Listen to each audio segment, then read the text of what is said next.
Ryan Whitmore had never been a man of convention. The 34-year-old tech mogul had built his fortune disrupting industries, ignoring naysayers, and pushing boundaries. He thrived on unpredictability, thriving in the kind of risks that left others breathless. So when he proposed to Elise Carter, the love of his life, he saw no reason why their wedding should be anything less than extraordinary. While most wealthy couples chose lavish estates, picturesque vineyards, or exclusive beach resorts, Ryan had something far more extreme in mind. He wanted to get married on top of an active volcano. Specifically, Mauna Loa, the world's largest volcano, a smoldering beast rising from Hawaii's Big Island. His inner circle was stunned. At first, they laughed, assuming it was another one of Ryan's extravagant jokes. But then the official invitations arrived. Each one was encased in obsidian-colored envelopes, with fiery red calligraphy spelling out the location and date. Mauna Loa Summit, March 15th. The reactions were as explosive as the venue itself. Some were thrilled, eager for the once-in-a-lifetime adventure. Others were appalled. His mother, Margaret Whitmore, a woman who spent her life attending charity galas and garden luncheons, nearly had a heart attack. Elise's parents, a conservative East Coast couple, were even less enthused. Her father, a Boston-based attorney, sent multiple messages expressing concern over safety and legal ramifications. But Ryan was unshakable. He had built his empire by taking bold steps, and this was no different. He promised a meticulously planned, safe, and breathtaking experience. Elise, an adventure enthusiast herself, embraced the idea wholeheartedly. If they were going to start a life together, why not begin on the edge of the earth itself? Planning a wedding was difficult enough, but organizing one on an active volcano presented logistical nightmares. The first challenge was accessibility. Mauna Loa's summit was only reachable by a grueling hike or by helicopter. Ryan had the money to charter helicopters, but coordinating flights for dozens of guests, vendors, and equipment was no small task. Then came the issue of permits. The Hawaiian Volcanoes National Park had strict regulations. Weddings were allowed in certain areas, but the summit was a different story. Lava flows were unpredictable, the air quality could be hazardous, and the terrain itself was unstable. Ryan's team worked tirelessly, negotiating with authorities, hiring geological experts, and creating contingency plans. Weather posed another concern. The mountain's peak sat over 13,000 feet above sea level, where conditions could shift from sunny to treacherous in hours. Winds were fierce, and temperatures could plummet despite Hawaii's tropical reputation. The wedding team had to account for every possible scenario: rain, strong gusts, and even the slight but real chance of a sudden eruption. Then, the press caught wind of the story. "Millionaire risks lives for dangerous wedding," read one headline. "Tech Titan's fiery nuptials, genius or madness?" asked another. News outlets debated the spectacle. Safety experts weighed in with warnings, and social media buzzed with opinions ranging from admiration to outrage. Ryan, however, thrived in controversy. The more people doubted him, the more determined he became. His wealth secured the best safety teams, emergency evacuation plans, and top-tier event coordinators. He even arranged for specialized safety gear, heat-resistant boots, lightweight breathing masks, and custom suits designed to withstand the volcanic conditions. But despite his confidence, the situation took a turn for the worse just a week before the wedding. On the morning of March 8th, Mauna Loa trembled. A minor eruption, nothing catastrophic, but enough to send tremors rippling across the island. Smoke and steam curled from newly opened fissures, and local authorities took notice. The event triggered renewed scrutiny from the National Park Service, which had already been hesitant about the wedding. Within hours, concerns skyrocketed. Vendors started backing out. Helicopter pilots questioned whether they could safely land. Some guests, previously excited, sent regretful cancellations. The wedding planner, a seasoned professional who had handled everything from celebrity beach weddings to royal events, looked visibly shaken. Ryan, however, refused to panic. He called in more experts, reassuring everyone that the eruption was minor and had not impacted their planned location. He doubled safety measures, reinforcing emergency protocols, even securing a team of volcanologists to monitor seismic activity in real time. Still, uncertainty loomed. What if the authorities revoked their permits? What if the volcano's activity worsened? What if Elise, despite her initial enthusiasm, started having second thoughts? Ryan had always been a man in control, but for the first time, he sensed something slipping beyond his grasp. He had conquered industries, markets, and challenges others feared. But nature itself was an entirely different opponent. As the final days before the wedding approached, tension thickened.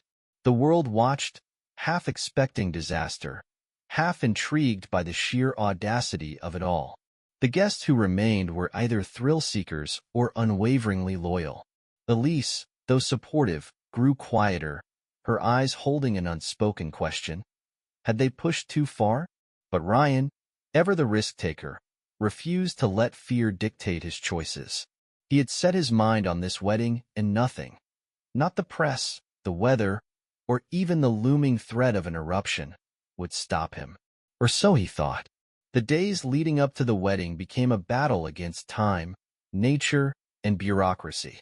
The minor eruption a week prior had spooked authorities, leading them to reevaluate Ryan's permits. The National Park Service, now under pressure from media coverage and safety concerns, announced a temporary restriction on non-essential activities at Mauna Loa's summit. The wedding was suddenly at risk of being shut down.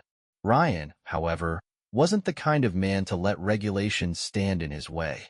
He had built his empire by outmaneuvering red tape and bending the system to his will. He called in legal teams, political connections, and high-powered negotiators.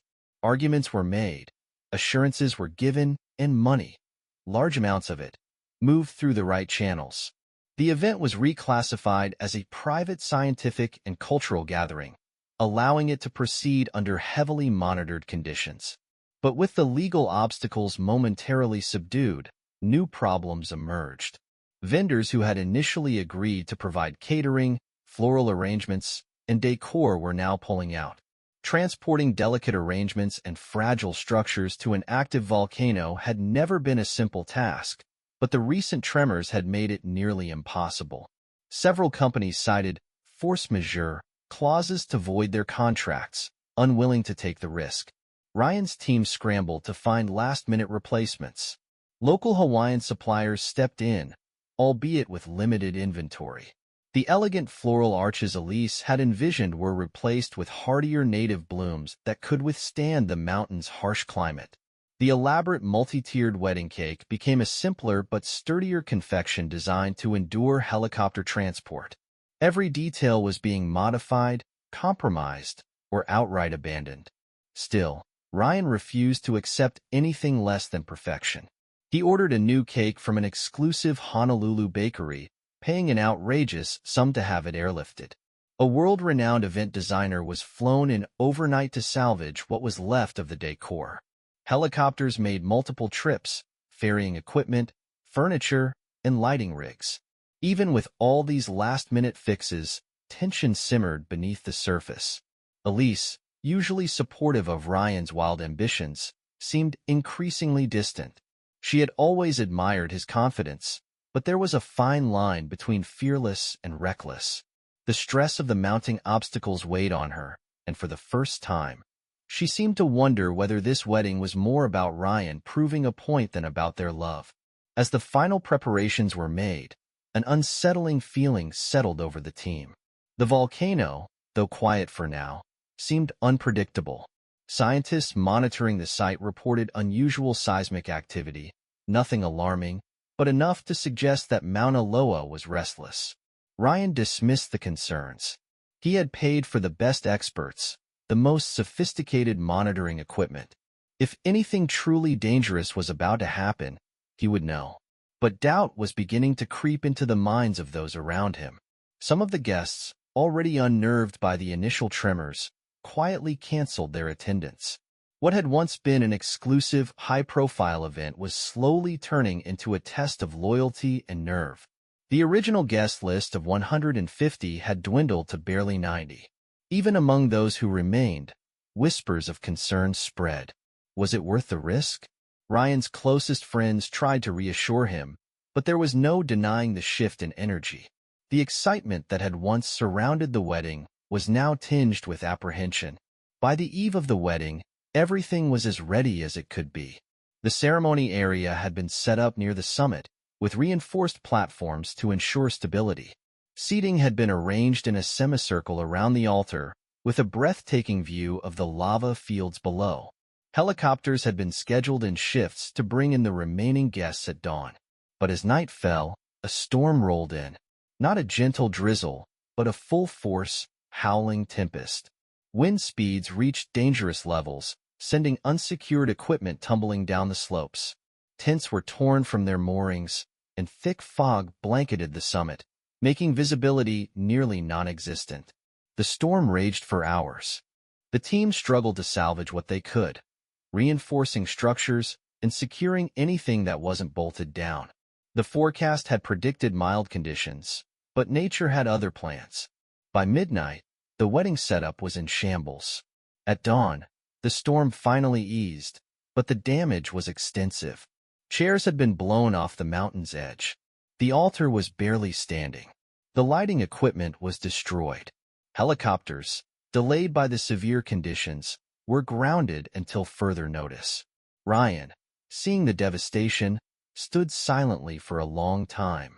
He had conquered every challenge life had thrown at him, but this was something he couldn't negotiate, outspend, or control. For the first time, he began to wonder if this wedding was ever meant to happen. The morning of the wedding was supposed to be a spectacle of elegance and adventure, but instead, the scene at Mauna Loa's summit resembled a disaster zone. The storm had left devastation in its wake.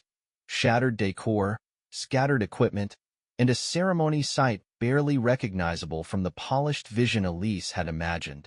Helicopters, delayed due to the extreme conditions, were now struggling to make their scheduled flights, leaving the entire event on the brink of collapse.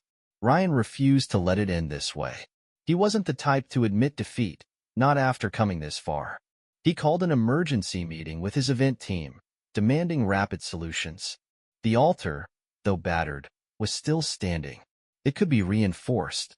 The floral arrangements were mostly destroyed, but local suppliers had fresh tropical blooms ready to be transported. The missing chairs?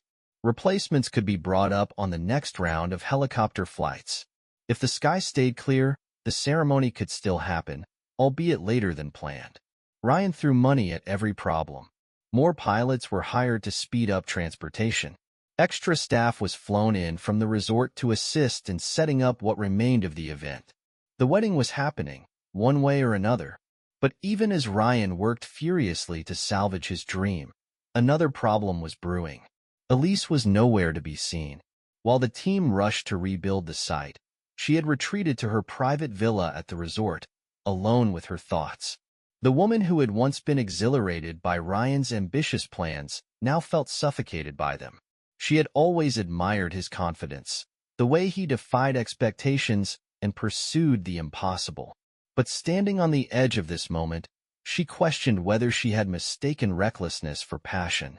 What had once felt thrilling now felt exhausting. The storm had been nature's way of warning them. Was she foolish to ignore it? The universe had thrown every possible obstacle in their path, and yet Ryan refused to acknowledge the signs. He saw only challenges to conquer, never consequences to consider. It wasn't just the wedding anymore. It was their future. Would every major moment of their lives be like this? A battle against logic, an attempt to bend reality to fit Ryan's vision? Elise had always imagined a marriage built on partnership, but right now, she felt like a supporting player in Ryan's relentless quest for grandeur. As guests slowly arrived, airlifted in waves to the summit, whispers spread. Where was the bride? Ryan was too consumed with last-minute preparations to notice at first. The replacement decor was being arranged, the chairs were set, and the backup officiant was reviewing his script. The ceremony would be delayed but not canceled. Then the first murmurs reached him. Elise was missing. Ryan's first reaction was disbelief. He had overcome every other obstacle. What was one more? She must be preparing in private, overwhelmed by the stress but still committed. But when he sent for her, the response came back unsettling. Elise was at the villa, alone, and not responding to calls. Ryan abandoned the summit preparations and rushed down the mountain, boarding the first available helicopter to the resort. The guests, confused and murmuring, watched as the groom disappeared from his own wedding site. When he reached the villa, Elise was waiting for him. She had changed out of her wedding gown, her expression unreadable. There was no screaming, no dramatic scene, no confrontation, just a quiet realization. Elise had made a decision, and Ryan, for the first time in his life, had no control over the outcome. The silence inside Elise's villa was deafening. The woman who had once embraced every wild adventure Ryan proposed now sat before him, her wedding dress draped across the back of a chair, untouched. She had made her choice, and it was clear that nothing he said would change it. Ryan had prepared for every possible disaster, weather, safety, logistics, even legal obstacles, but he had never prepared for this. He had never imagined a scenario in which Elise simply refused to walk down the aisle. His mind raced, searching for explanations. Was it the storm? The volcano? The stress? Or had she always felt this hesitation, and he had been too blind to see it? She spoke softly, carefully, explaining that this wasn't about love. It was about what their future would look like. She loved him, but she couldn't spend her life being dragged into one impossible scheme after another, constantly trying to keep up with his insatiable need to defy limits. She wasn't afraid of the volcano. She was afraid of a life spent chasing the next great spectacle. Ryan listened, but for the first time in his life, he had no rebuttal, no grand speech to fix it. Elise wasn't negotiating. She wasn't asking for adjustments. She was leaving. By the time word spread that the wedding had collapsed, guests were already at the summit, waiting. Some had endured terrifying helicopter rides just to be there, expecting the adventure of a lifetime. Now, instead of a wedding, they found themselves at the most expensive failed ceremony in history. Elise had quietly left the resort, flying back to the mainland before anyone could stop her. But Ryan disappeared. His inner circle assumed he had gone to a private estate to recover, avoiding the humiliation of a very public failure.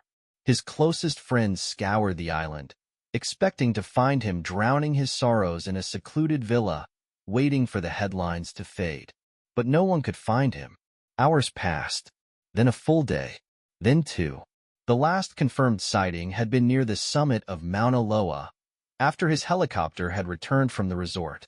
The pilot had dropped him off at the edge of the crater, assuming he was meeting someone.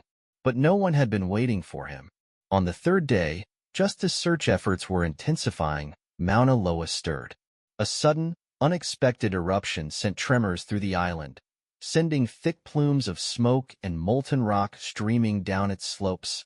Authorities, already on edge from Ryan's wedding fiasco, quickly mobilized to assess the situation. But in the chaos, one terrifying realization emerged. Ryan Whitmore was still unaccounted for. His last known location? Right at the volcano's edge. Speculation exploded. Had he ignored the warnings and ventured too close?